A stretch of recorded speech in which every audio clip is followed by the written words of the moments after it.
Hello friends, welcome to my new blog. ଯେତେବେଳେ ମୁଁ ନଦୀକୁ ଆସେ ସେତେବେଳେ ମୁଁ ପୁଡ଼ିଆ ଗେମ୍ ପୁଡ଼ିଆ ନ ଖାଇଲେ ମନ ଶାନ୍ତି ହୁଏ ନା।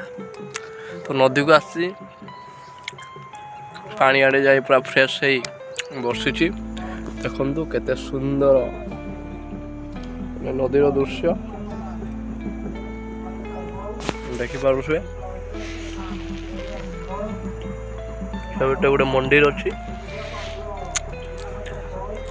ଯେଉଁ ମନ୍ଦିରରେ ମୁଁ ପୂର୍ବଥର ବ୍ଲଗ୍ ବନେଇଥିଲି, ଆପଣମାନଙ୍କୁ ବି ଦେଖେଇଥିଲି। ସେ ମନ୍ଦିରକୁ ବୁଲେଇ ଦେଖିନାହାନ୍ତି ଯଦି ମୁଁ ଡିସ୍କ୍ରିପ୍ସନରେ ଲିଙ୍କ୍ ଦେଇଦେବି, ଯାଇକି ଦେଖିଦେବେ।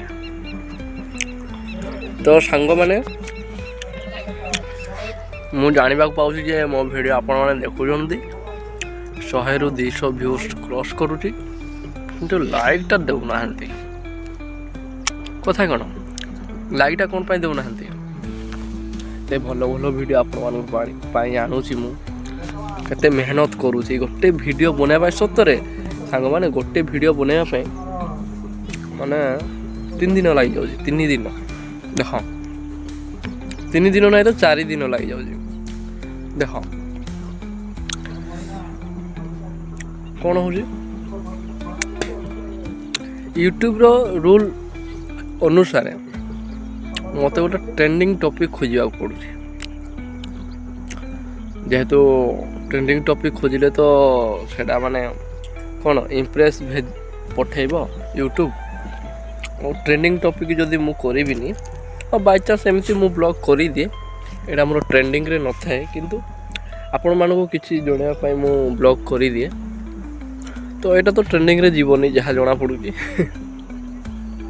ଛାଡ଼। ହଁ, କ'ଣ କହୁଥିଲି? ହଁ, କ'ଣ ପାଇଁ ମୋର ଲାଇକ୍ ଦେଉନାହାନ୍ତି, କ'ଣ ପାଇଁ ଭ୍ୟୁଜ୍ ତ ଯାଉଛି 100-200 ଚଳିବ, କାହିଁକିନା 400-500 ଭିତରେ ସବସ୍କ୍ରାଇବର୍ ଭିତରେ ସେତିକି ଆଖା ଭ୍ୟୁଜ୍ ଯାଏ ମୋ ଜାଣିବାରେ। ତ ଆପଣମାନେ କ'ଣ ପାଇଁ ଲାଇକ୍ ଦେଉନାହାନ୍ତି? ଆରେ ଭାଇ, ଲାଇକ୍ ଗୋଟେ ଦେଇଦିଅ, ମୋତେ ମୋଟିଭ୍ ହେବ ନା। ମୁଁ ବି ଭାବି ଗୋଟେ ୟୁଟ୍ୟୁବ୍ରେ ମୁଁ ବି କାମ କରୁଛି ଆଜିକା ଡେଟ୍ରେ। ଆଉ ଯଦି ଆପଣମାନେ ଲାଇକ୍ ଦେବେନି ତ ୟୁଟ୍ୟୁବ୍ ବି ନାରାଜ ହେଇଯିବ ଯେ ଏ ଭିଡ଼ିଓ ଭ୍ୟୁଜ୍ ଯାଉଛି କିନ୍ତୁ ଲାଇକ୍ ଦେଉନାହାନ୍ତି। ୟୁଟ୍ୟୁବ୍ ଭାବିବ ଯେ ଇଏ ବୋଧେ ଭଲରେ ଭିଡ଼ିଓ କରିପାରୁନି, ଆଉ ଟିକେ ମେହନତ ଦରକାର। ହଁ, ମୁଁ ମାନୁଛି ମୋର ଆଉ ଟିକେ ମେହନତ ଦରକାର, କାହିଁକିନା ମୋର ଭଲ ସେଟ୍ଅପ୍ ଷ୍ଟୁଡ଼ିଓ ନାହିଁ। ଆଉ ଏତିକି 400-500 ସବସ୍କ୍ରାଇବର୍ରେ ଆଉ କ'ଣ କେତେ ବା ଆଟ୍ରାକ୍ଟିଭ୍ କରିପାରିବି। ମୋ ନିଜ ତରଫରୁ ଯେତେ ବି ଦରକାର ଜିନିଷ ସବୁ ମୁଁ କରିସାରିଛି। ଆଉ ହଁ, ରହିଲା 4 ଦିନ କ'ଣ ପାଇଁ ଲାଗୁଛି ମୁଁ ଆପଣମାନଙ୍କୁ କହିଦେଉଛି ଯେ 2 ଦିନ ତ ସ୍କ୍ରିପ୍ଟରେ ପଳାଉଛି ଟାଇମ୍, ଯେ ଟ୍ରେଣ୍ଡିଂ ଟପିକ୍ ଖୋଜିବାକୁ, ତାକୁ ରିସର୍ଚ୍ଚ କରିବାକୁ, ଯେଟିକି ତା'ର ବିଷୟରେ, ତା'ର ପାଷ୍ଟ ବିଷୟରେ, ତା'ର ପ୍ରେଜେଣ୍ଟ ବିଷୟରେ ହେଲା। ତାପରେ ସ୍କ୍ରିପ୍ଟରେ ବେଶୀ ପଳାଉଛି। ତାପରେ ହିନ୍ଦୀ ଆଉ ଓଡ଼ିଆ ବିଷୟରେ, ମାନେ ହିନ୍ଦୀ ଆଉ ଓଡ଼ିଆ ଲାଙ୍ଗୁଏଜ୍ରେ ମୁଁ ଖାସ୍ କରି ଭିଡ଼ିଓ ବନାଏ। ତ ମୁଁ ଭାବୁଛି ଓଡ଼ିଆର ଅଡ଼ିଏନ୍ସ ତ ଅଛନ୍ତି, କାହିଁକି ମୁଁ ହିନ୍ଦୀରେ ବନେଇବି କହି ଭାବୁଛି। ହେଲେ ବି 1-2ଟା ଆସିବ ହିନ୍ଦୀ ଲାଙ୍ଗୁଏଜ୍ରେ ଭିଡ଼ିଓ।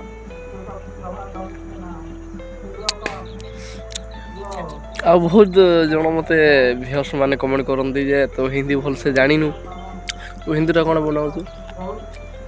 ମୁଁ କହିଦିଏ ସାଙ୍ଗମାନେ, ମୁଁ ହିନ୍ଦୀ ବୁଝିପାରେ ଭଲରେ, କିନ୍ତୁ ମୋର ଟିକେ ଆସେଣ୍ଟଟା ହିନ୍ଦୀ କହକୁ ଓଡ଼ିଆ ଆସେଣ୍ଟ ପଳେଇ ଆସେ, ବୁଝିପାରିଲ ନା? ଟିକେ ରହିଯାଏ ଏବେ, ସେଥିପାଇଁ ମୁଁ କ୍ଷମା ଚାହୁଁଛି।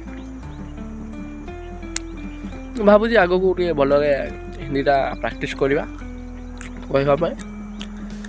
ତ ବାକି ରହିଲା 2 ଦିନରେ ସ୍କ୍ରିପ୍ଟ ହେଇଯାଏ, ତାପରେ 3 ଦିନରେ ଏଡ଼ିଟ୍। ମୁଁ ଥମ୍ବନେଲ୍ଟା ଆଗ ଏଡ଼ିଟ୍ କରେ, କାହିଁକିନା ମୋ ମାଇଣ୍ଡରେ ଯେତେବେଳେ ପଶେ ନା ଗୋଟେ ଥମ୍ବନେଲ୍ ବନେଇବାକୁ ପଡ଼ିବ, ମାନେ ଗୋଟେ ଆଟ୍ରାକ୍ଟିଭ୍ ଥମ୍ବନେଲ୍, ସେ ଥମ୍ବନେଲ୍ ଦେଖିକି ମୁଁ ସ୍କ୍ରିପ୍ଟ ବି ଲେଖେ। ଥମ୍ବନେଲ୍ ପ୍ରଥମେ ବନାଏ, ତାପରେ ସ୍କ୍ରିପ୍ଟ ଲେଖେ। ଥମ୍ବନେଲ୍ର ଆଟ୍ରାକ୍ଟିଭ୍ ଦେଖିକି ମୁଁ ସ୍କ୍ରିପ୍ଟ ବନାଏ। ସେଇ ହିସାବରେ ବି ଥମ୍ବନେଲ୍ ହିସାବରେ ବି ମୁଁ କହିବାକୁ ଚେଷ୍ଟା କରେ, ଟ୍ରାଏଲ୍ କରେ। ମୁଁ ଯେମିତି ଥମ୍ବନେଲ୍ ବନେଇଛି ସେହିପରି ଭାବରେ ଭିଡ଼ିଓଟି ହେବା ଦରକାର। ତାପରେ ଥମ୍ବନେଲ୍ରେ ଠିକ୍ ଅଛି, ସ୍କ୍ରିପ୍ଟରେ ବି ଠିକ୍ ଅଛି। ମୁଁ ମୋର କହିବା ଶୈଳୀ ଟିକେ ଟିକେ ଯାହା ଉଣା ରହିଯାଉଛି ସେଥିପାଇଁ ବୋଧେ ମୋତେ ଲାଇକ୍ ଦେଉନାହାନ୍ତି। ଆଉ ଥମ୍ବନେଲ୍ରେ ଟିକେ କମି ରହିଯାଇଛି। ଆଉ କ'ଣ କହିବି, ଆଉ କ'ଣ ମନେ ପଡ଼ୁଥିଲା, ହଁ ଏଡ଼ିଟିଂରେ ବି ଟିକେ କମି ରହିଯାଇଛି। କାହିଁକିନା ସାଉଣ୍ଡ ଇଫେକ୍ଟ ଡାଳିବା ପାଇଁ ହେବ, ମାନେ ସାଉଣ୍ଡ ଇଫେକ୍ଟ ବ୍ୟାକ୍ଗ୍ରାଉଣ୍ଡରେ ଦେବା ପାଇଁ ପଡ଼ିବ, କଟିଂ କରିବା ପଡ଼ିବ। କଟିଂ ତ ମୁଁ ଅଲରେଡ଼ି ଠିକ୍ ଠାକ୍ କରିଦେଉଛି, କିନ୍ତୁ ବ୍ୟାକ୍ଗ୍ରାଉଣ୍ଡ ମ୍ୟୁଜିକ୍ ଆଉ କଟିଂ ଟିକେ ଛୁଷ୍ଟା ସାଉଣ୍ଡ ଟିକେ ମୋତେ ଟିକେ ସେତେ କରିବା ପାଇଁ ମୋତେ ଭଲ ଲାଗେନି। କାହିଁକିନା 4 ଦିନ ଭିତରେ ଗୋଟେ ଭିଡ଼ିଓ ମୋତେ କମ୍ପ୍ଲିଟ୍ କରିବାର ଅଛି ହେଲା। ତ ସେହି ଅନୁସାରେ ମୋ ସାଙ୍ଗମାନେ କରୁଛି ଭିଡ଼ିଓ। ଆପଣମାନେ ଲାଇକ୍ ଦେଉନାହାନ୍ତି, କିଛି ନାହିଁ। ତ କେମିତି ହେବ, ଆପଣମାନେ ଲାଇକ୍ ଦେବେନି ଯଦି କିଛି କରିବେନି। ଲାଇକ୍ ଦିଅନ୍ତୁ, ବହୁତ ମେହନତ କରୁଛି।